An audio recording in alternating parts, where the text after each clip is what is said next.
ahead of the curve session, how to be prepared for your first week of class and onward. Excited to see everybody. You made it to Friday of Quest Week. That is an accomplishment. Good. All right. If you are feeling tired, that's all right. So are we, but we're excited.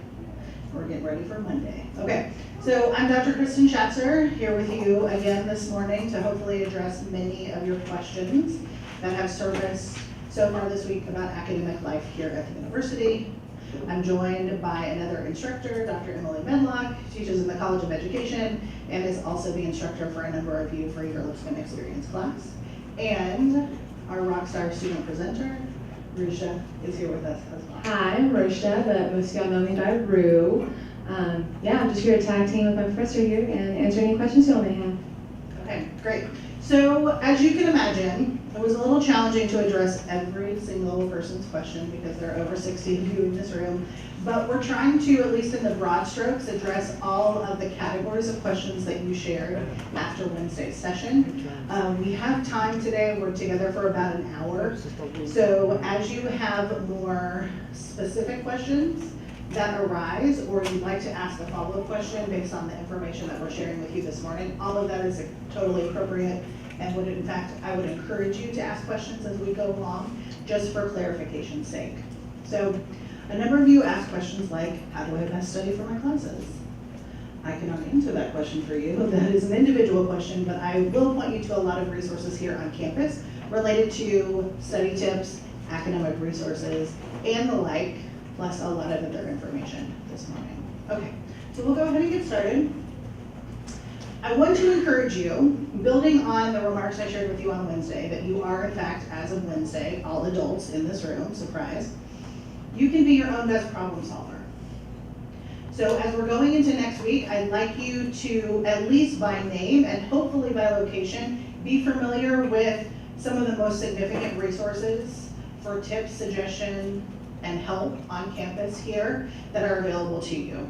So the registrar's office. So they are the keeper of student records. They're involved in scheduling, building course schedules, working with majors. Anything that's related to academic record keeping in classes is the registrar's office. So they are located in the Chrisman Administration Building, and they are a great point of information for you related to academic records, scheduling, classes, registration.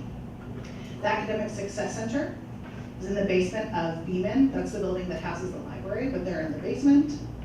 They have a variety of resources. I will go over those in just a moment.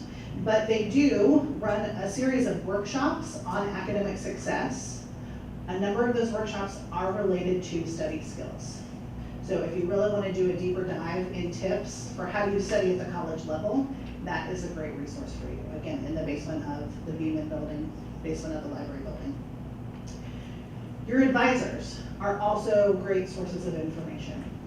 So even if you plan to change majors from the major you came in with this summer, and you plan to have a different advisor because you'll be changing majors, it's totally fine to still go to the advisor that you connected with this summer and ask them questions, especially around scheduling and classes. If they don't know the answer, they'll direct you to the next best person. But I would encourage you, don't just talk to your advisor twice a year. Try to build a little bit more of a relationship with them. You can go to their office hours in addition to the office hours of your professors. The more they know about you, the better they'll be able to support you in helping build schedules and chart a path to graduation and then after graduation. Another great point of contact and resource of information and your day one advocate, like I said on Wednesday, is your Lipscomb Experience instructor.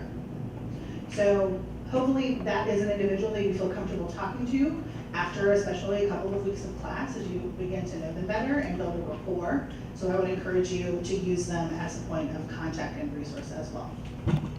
Two other really important points of information. One is My Lipscomb, which is our online, everything you need to know, find it on the web source for students. And I'm going to go to a screenshot of your student homepage of My Lipscomb in just a moment and point out all of the components that are there.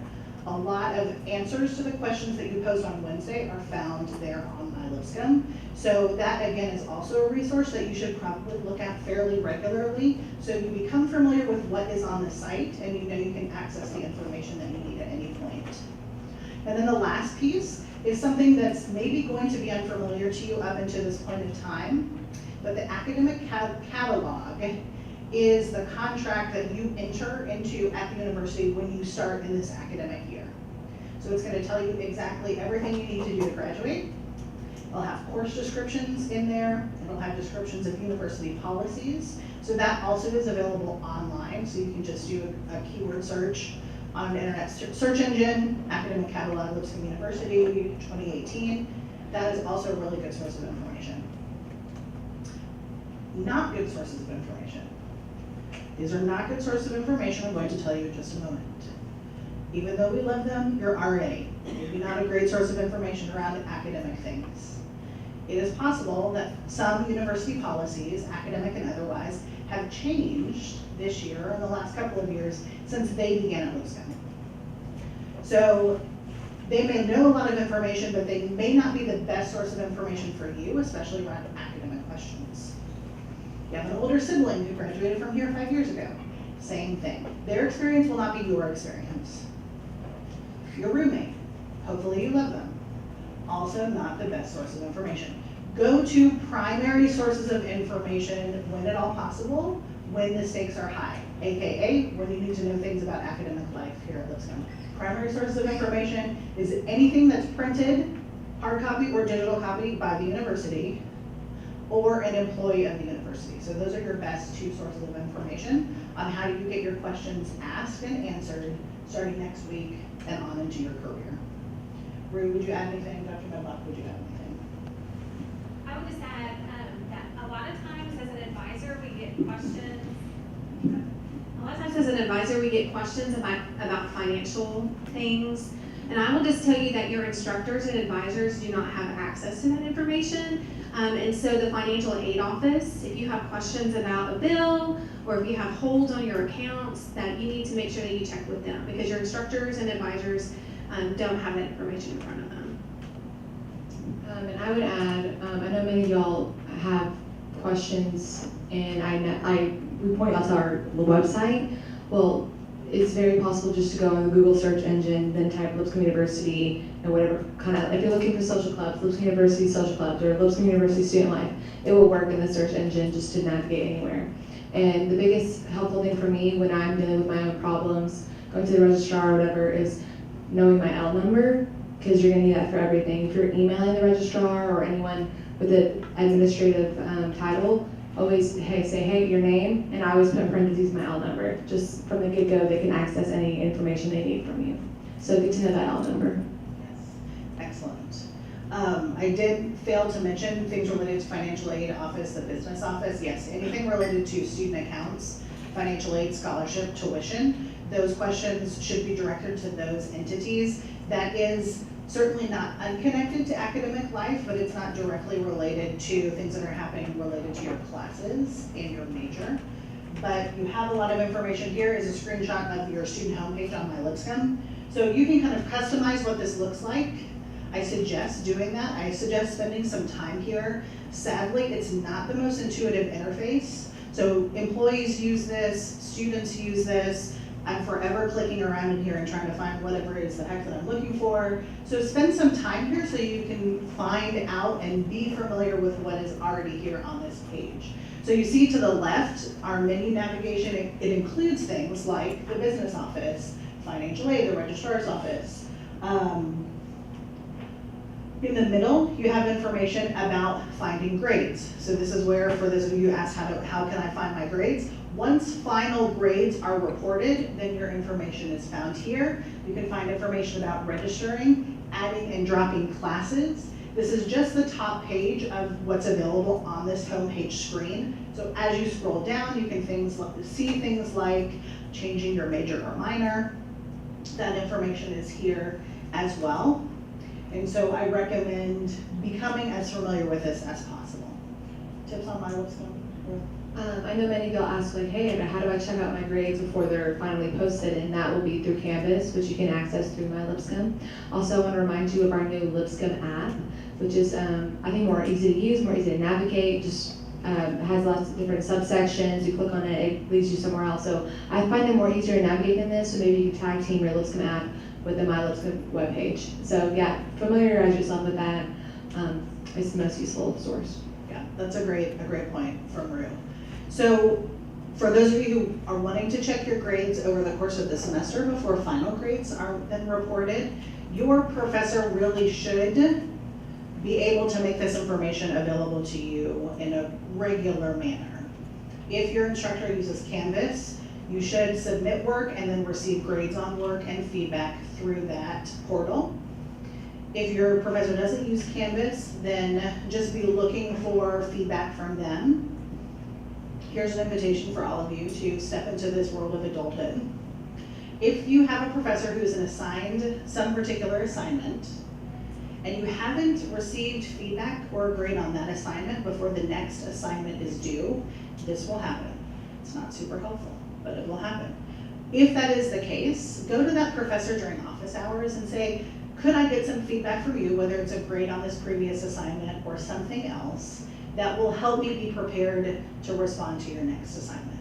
That is a reasonable request, and it shows initiative on your part to the professor that you are interested in performing well and putting forth the effort to be successful in that class. Sometimes that'll happen. You'll do Essay 1, Essay 2 is due, you haven't gotten Essay 1 back.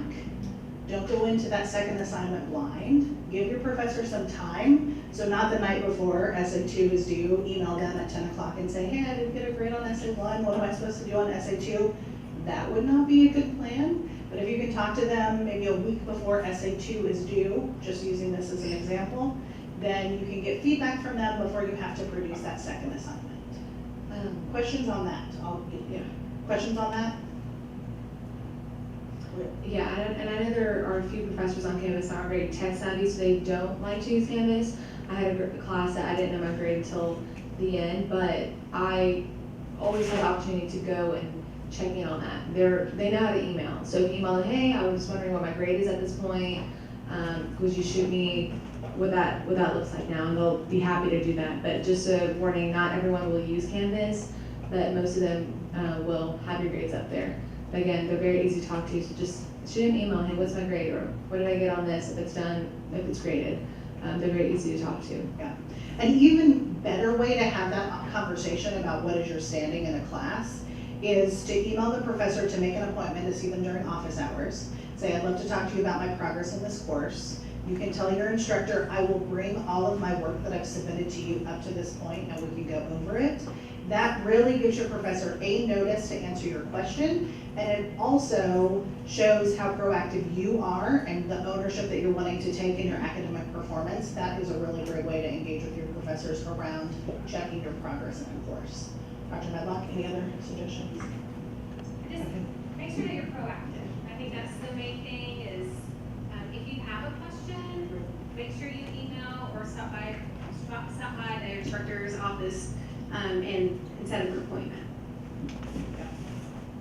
So if you all remember back to the session, the PowerPoint slides on emailing your professors from Wednesday's session, if you recall, you were invited to help be a problem solver in whatever question or query you're posing to your professor. So again, if you do have a question to them, say, here's some things I've thought about it, please let me know what's the best way to proceed. Again, that shows that you are taking ownership of your own process here, and that you are helping them get to a solution that's both going to be reasonable and helpful, and also beneficial to you as a student.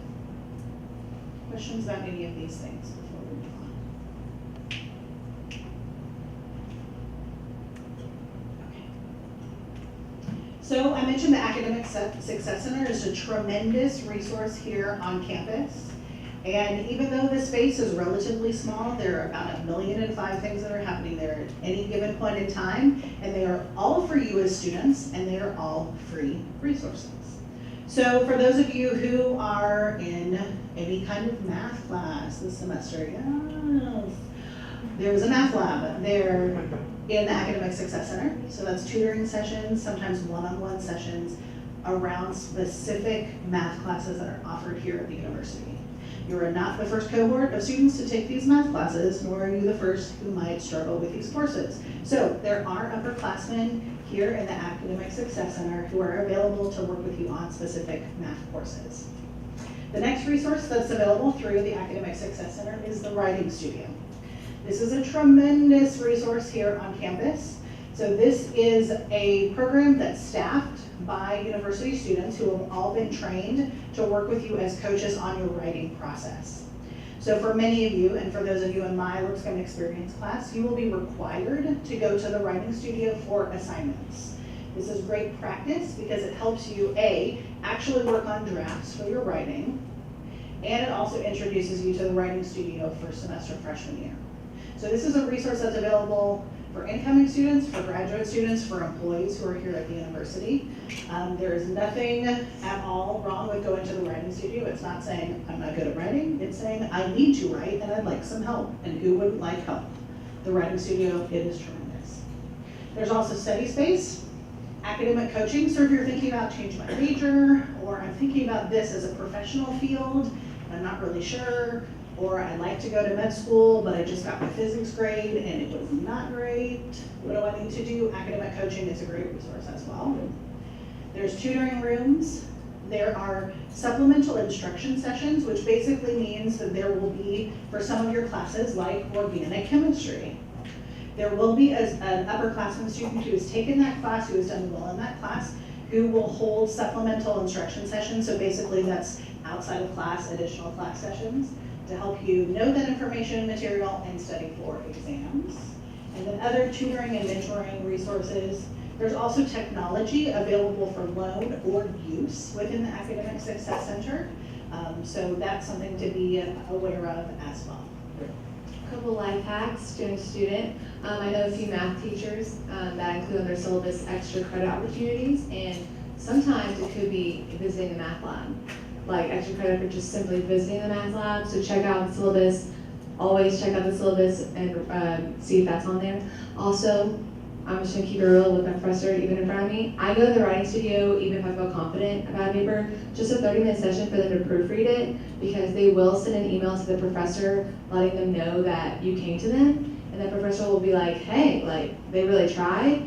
The writing studio checked it off and said it was a great paper. It must be a really great paper. I'm gonna give a good grade to it. So that's my life hack. I always go to the writing studio like all the time. It's the best thing. 30-minute session for up to an hour. Just have them proofread it and fix all the small kinks in it, and it's great. The professor really knows you tried. So what I would say about the writing studio is, especially for your Lipscomb Experience course, all of our courses, most of us will ask you to go to the writing studio. So please do not wait to the day before your paper is due to try to schedule an appointment. Be proactive. You know that in 3 weeks you have a paper due. Go ahead and schedule a time to get an appointment with the writing studio, because they will try to fit as many of you as they can in, but sometimes, especially if you're trying to make a last minute appointment, those will fill up. And same thing, you'll have papers throughout in different courses, and especially towards the end of the semester. But again, look at your syllabus when you get on day one and start mapping things out and get those appointments on your calendar. Also, you can go in with like absolutely nothing. If you're having writer's block, just go in, they'll help you with a simple outline. Just shoot out some ideas, just get your brain really flowing to get in that writing mindset. So it's very helpful, I love it. So I'll echo those comments. One is your professor will get notice that you went to the writing studio, which again, looks great on you to them. As Dr. Medlock said, you can make an appointment to the writing studio, so you should. Give yourself some time to get in there, get an appointment. Rue brings up a good point. If you're getting stuck starting a writing assignment, you do need to bring in the assignment, but other than that, you may not need to bring anything to that first appointment. They will help you brainstorm. This reminds me of another question that was asked in the 3x5 cards on Wednesday, which was, why do all of the professors assign work around the same time? It is not because we're masochists, sorry about that. But if you think about the pace of a class schedule, so you're gonna start with very little to no knowledge of the subject when you begin the semester. Then over time, you will hopefully gain knowledge and information on that particular topic. So at a certain point, a third to a halfway through the semester approximately, your professor is going to want you to demonstrate to them that you understand the material on the course. Hence midterm exams, hence other ways that you are going to be evaluated for your knowledge. Same with the end of the semester. So if you are in a class that's especially in a sequence of courses, so in education, you're taking an introduction course, which is leading into a methods course, which is leading into a practicum course. Or if you're taking organic chemistry 1 and 2, I don't even know if those are a thing, but it sounds like a sequence, 1 and 2. You will need to know certain information in a certain sequence, building to cumulative understanding that will help you with something else coming in the future. Hence, there are really busy times in the semester, midterms and end of term. But this should not become as a surprise because A1, I'm telling you right now. And B, you should have a class schedule and assignment instructions from your professors. So it's a really great idea. Don't prep for the next day, the night before. Decide during the week when you're gonna prep, not just for the immediate, but also for what's coming the next week. Decide at what point in the week you're gonna prep, not just for the immediate, but what's happening in 2 weeks' time. So when information is shared with you, use it. When information is shared with you, the assumption is you are now the owner of that information and you are going to use it to your benefit. So be strategic as much as possible about how you prepare and plan for your time. Anything else on that? Just don't procrastinate. Like you will have time in the day. It's not like high school back-to-back classes. You will probably have 2 to 3 classes a day. So use that time. Do not, if you're assigned something that day, but it's not due for another week and a half, there will be plenty of assignments also due a week and a half with that assignment. So get started on it if you have the time. Just try not to procrastinate in college. It's like the worst. Yes, it's easy to do, but it gets real ugly. Yeah. So for the next 2 to 3 weeks, you may, maybe like 80% of you may be feeling real good. You're like, this is so easy, there's like nothing to do, and so much time to hang out with people. That's gonna be great, but I tell you, like September 17th, like put it in your calendar right now, Dr. Schatzer said September 17th, woo, you're gonna wake up that day and be like, oh my gosh, there's never gonna be enough time in the rest of the day for the rest of my life. But it'll be okay. But just when you have time, when you have downtime, when you have available time, when you have unscheduled time, think about how can you balance both your academic priorities with all of the other priorities that you have. Avoid procrastination, which I know will tell you now and no one will do it, but that's okay. I learned how to not do it when I was 36. I'm now 37. It's fabulous. Okay, we had a lot of questions from Wednesday about how do I receive support to make sure I'm getting the best academic experience possible. I want you to know about individuals on campus who are your student advocates. So Kathy Hargis is a very important person to know on campus. She is the Vice President of Risk Management at the university. She's also our Title IX officer. She's a great point of contact for any questions around gender discrimination, gender identity, or sexual orientation discrimination on campus.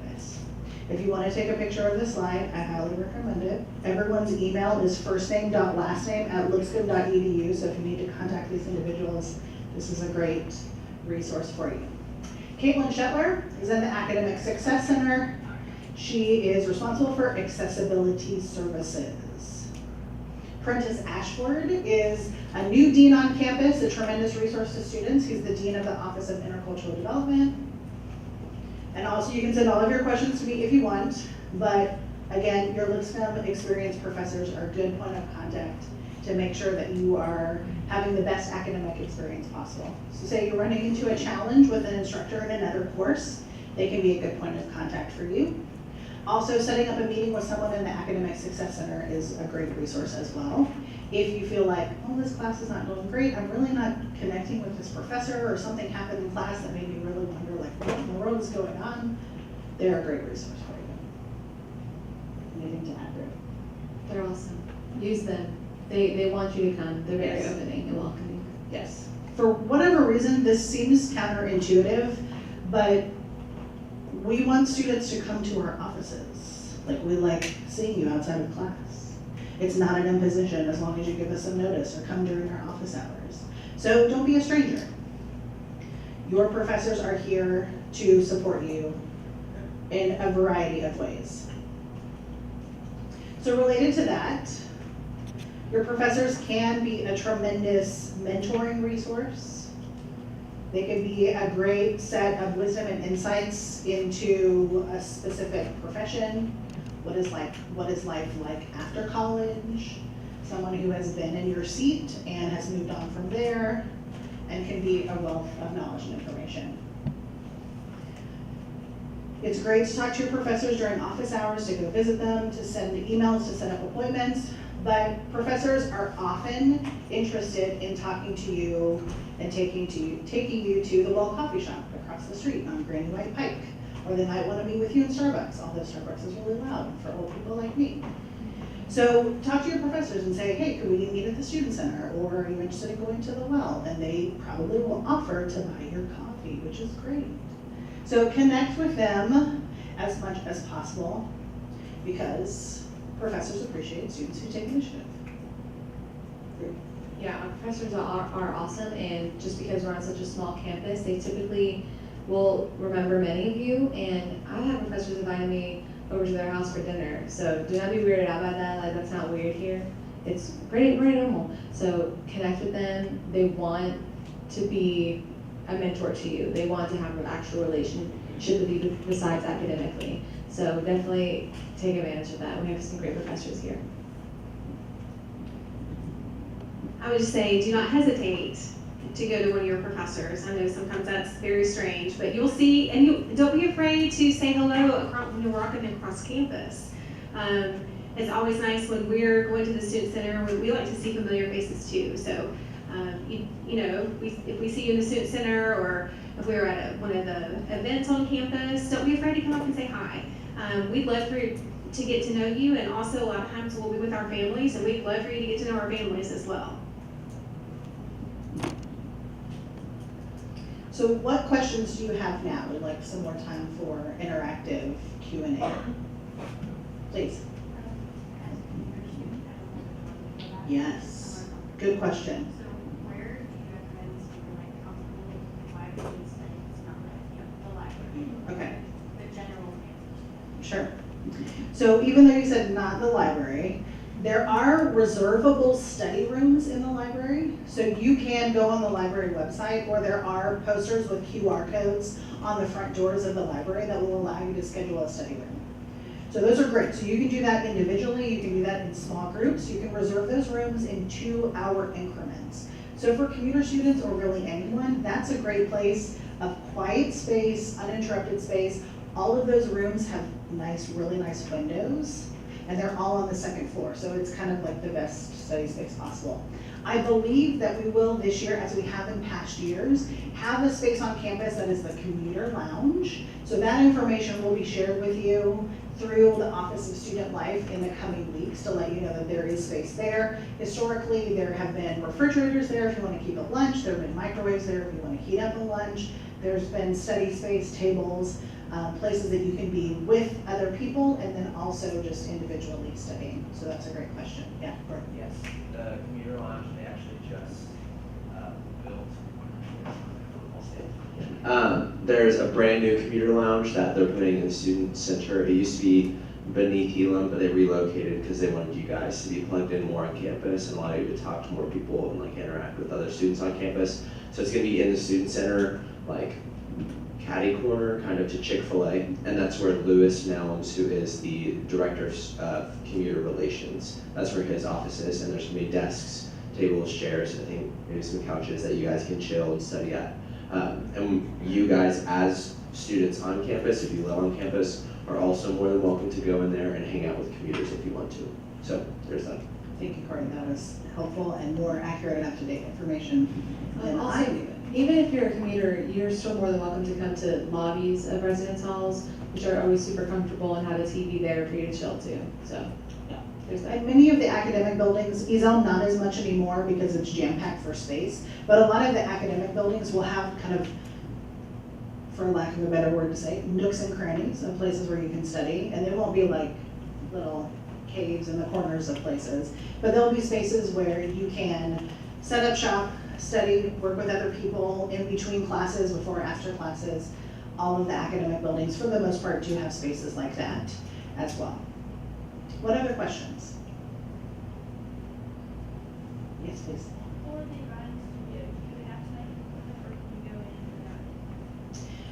in and out? I would not advise just doing a drop-in, but if you do try that. You will have better luck in the first couple of weeks of school to actually get a meeting with someone if you are a drop-in appointment. But even if you just walk in and you go to the set of computers that are right at the entrance of the Academic Success Center, that's a scheduling portal for the writing studio. So you may be able to pop on that and schedule in an hour's time in the future that you could come back in and have an appointment. But appointments are advised. So you just look up Wilkes University Writing Studio, and the first link should just be the form to fill out for the appointment. Where is the academics success center? The Academic Success Center is in the basement of Beeman. So that's the ground floor level of the library. It's where y'all registered, that crazy time of your life, it's in that little area. Yeah, if you haven't blacked out that part, Yeah, that's where it is. is. So that building is immediately behind us, so if we could, shoot through this wall, it would be that side of Beeman, and then the glass doors that are at the ground level, that's into the Academic Success Center. That's a good question. Take a look at a campus map. They're posted around, they're also online. They probably should be through the Lipscomb app as well. Take a look at that and kind of memorize where some of the key locations are. It's not a large campus. It may feel large right now, but in comparison, it is not large. And so make this campus your home, because it is for the next 4 years. And so look to find where different things are on campus. The next couple of days over the course of the weekend, that's a great time to explore. Questions?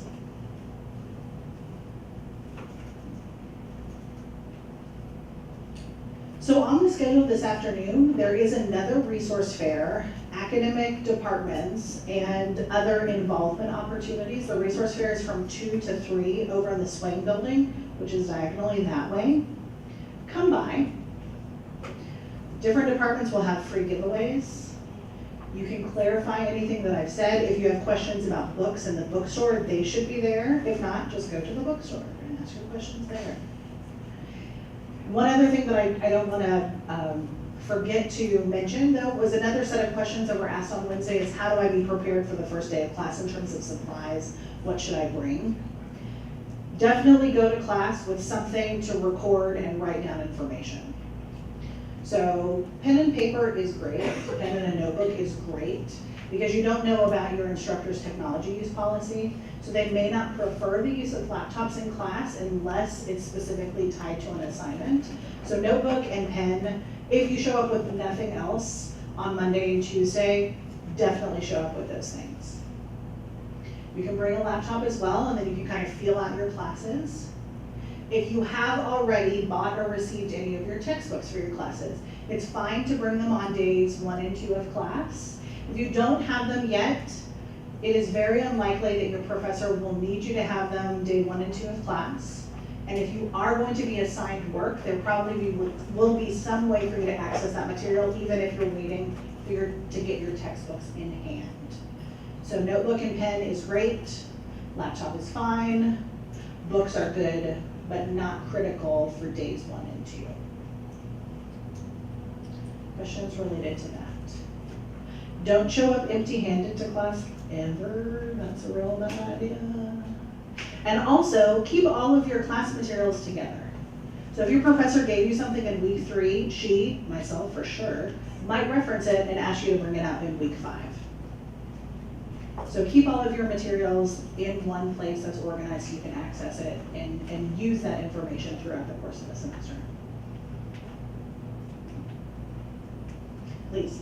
Would you recommend having like binders and notebooks for your class? Ruth, what do you like? I never had a binder for each course because I didn't need that. What I typically had was like that 5 subjects for our notebook and a folder that had dividers as well. You don't get that many papers because everything's mainly electronic, but that was just my classes. It varies really. You're just gonna have to test out the waters depending on how much you get. So totally up to you, but it's not as much papers as I got in high school really. Pretty much everything's online. That's a good point. It is a kind of a wait and see and a personal preference situation. But bottom line, don't throw stuff away or lose it. Like keep it all together in one place, and then for every class session, you should take the things you've received for that class to all of those class meetings. Yeah, I saw another hand, I thought. Question? Oh, okay, great, good. Any other questions? Please. If you are thinking of changing your major sometime, when is the best time to do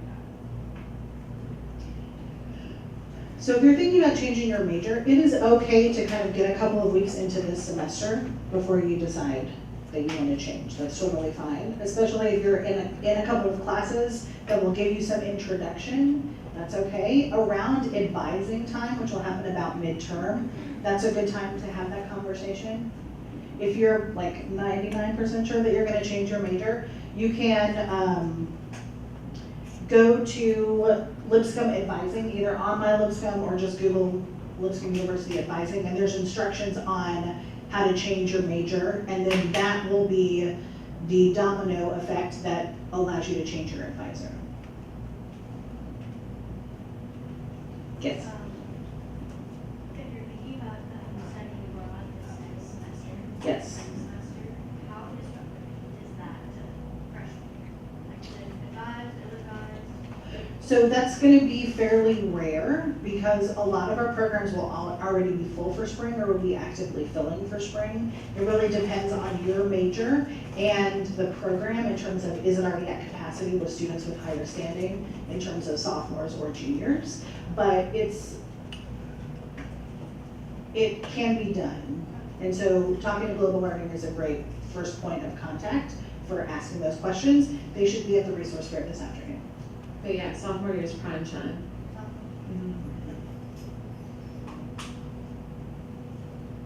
Yes, please. So if you wanted to print paper, where would you do it? Yeah, so there's a lot of printing stations around campus. The library is one, your dorm is one.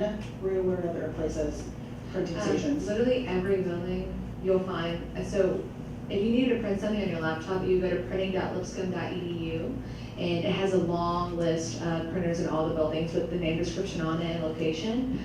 So literally any building you're in, you should find a printer that's somewhere in there. But definitely the library is my go-to. The commuter lounge has that, and definitely the residence hall, even in the lobbies, will have printers for you. I do not suggest waiting till like the 5, 15, 20, 25 minutes, 30, 45 minutes, 75 minutes before a class to print. Oh, yeah. That is not enough time to get to a printer because if it's broken or out of paper or someone else is using it, you won't be able to print in time for class. So give yourself enough time if you need to print something. A lot of professors will accept digital submissions via Canvas and other ways. So printing may not be required. If you print something, if it's more than one page, staple it. Yes. Because your professor will lose pages 2, 3, 4 through 27, and that's on you. Sorry. So get a stapler. Or bring one to class in your backpack and everyone will be your friend. Yes. How many pages do you like? I think I heard some about page for like technology use or something. Well, how many pages? You get 20, for like printing on your laptop, you get $20 a semester, and like each page is like 10 cents. Maybe less than that some places, so it's always plenty. Yeah. Color copies cost more. Oh, You yeah. can do color in the library. Anything else? Please. You said go to your professor's office during office hours.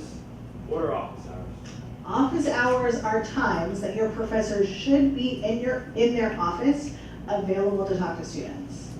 So full-time faculty, that's approximately 10 hours every week that they, by university expectations, should be in their office available to connect with you as students. On each professor's office door, office hours will be posted, so you'll be able to see what those are. You never will go wrong, and in fact, you may be liked even more if you instead email to set up an appointment so your professor knows exactly when you're coming, what you want to talk about, and then they will say that they are there, so you will know for sure that they are going to be in their office. Even if you just say, hey, I'd love to connect with you outside of class, I really enjoyed what we talked about on Tuesday, could I come by and see you on Thursday to chat about it for a little bit? They would love that. So office hours, go to them. Yes, please. What are, you kind of touched on this, but what are good examples of reasons like to go or not? Like I understand like those. Yes, good examples to go to office hours. Like like anything, pretty much. If you didn't do really well on exam, definitely go to office hours. You should not do a walk of shame into class the next session. It is okay. We're all gonna be there at some point in time. If you didn't do really great on an exam or an assignment, ask the professor to set up a time to go talk to them to know ways that you can improve. I do not encourage arguing about grades, because your professor should, if they've done their job, given you the expectations of an assignment.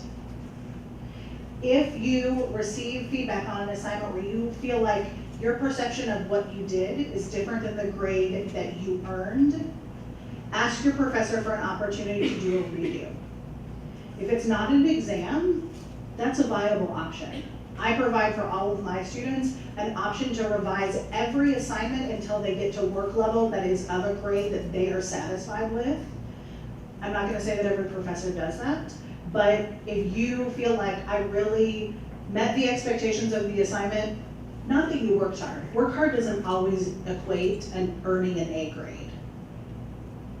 But if you feel like I have met the expectations of the assignment as your professor has outlined, and you feel like the grade that you earned from that professor is different, then ask, are there ways that I can revise this assignment or improve it to meet your expectations? So not a great grade, that's a reason to go to office hours. You had a great time in class and you want to talk a little bit more about a topic, that's a great reason to go to office hours. If you enjoy your professor and think they're a cool human, that's a reason to go to office hours. If you know that you want to study abroad, that is going to require a letter of reference. Go to your professor's office hours and then just spend some time with them so they know who you are. So then when you ask them in November to write a letter of reference for you, they have something to talk about. If you know on Wednesdays you go to the cafeteria and there's no one there to eat lunch with, go to your professor's office hours and say, hey, could we eat lunch together next Wednesday? That's great. They'll probably buy your lunch. Or you could buy their lunch if you have extra dining dollars. So almost anything is a good reason to go to office hours. Coming in with something that you want to bring to that conversation is great. So then you don't just sit down and like say hi and then just stare at them across the desk. You know, come in with some conversation starters. But really anything is a good reason to go to office hours. That's a great question. What else? Please. I went to a community college for some classes, and Yes. some of them did not, like they recommended books, but I passed the classes really well without the books. Are there Okay. any classes where they have book recommendations rather than like it's essential? Sure. That's a great question. I would say for your classes, if your professor is saying, here is a required text, you won't be able to pass the class unless you read the required information. But if you have a set of recommended texts, then just ask the professor, you know, how will we engage with this material? They'll be able to tell you that specifically. It's hard for a professor to feel really excited about responding to a question of, are we really gonna need this book? No, because if they put it on the syllabus, they feel like there's some value there. But if you ask, how are we gonna use this material in this class? Then they will be able to give you the specifics. And then based on that, you can make a determination, do I need to buy this? Can I rent it? Can I borrow it from my friend? Can me and my roommate share a book between us? But if it's required materials, your professor will more than likely use that. I'd like to add too that a lot of times your professors in the course syllabus will have required text and then recommended. And so it may be a topic that you're really interested in, and they'll have some resources there, and it might be something that you can get at the library, something that they may have in their office that they would be willing to loan you. So some of the resources, a lot of times when we're designing our courses, we pull in different resources that we're using for class instruction, and a lot of times we'll list those in the syllabus. We're like getting on a roll now. I love Q&A. All right, who's next?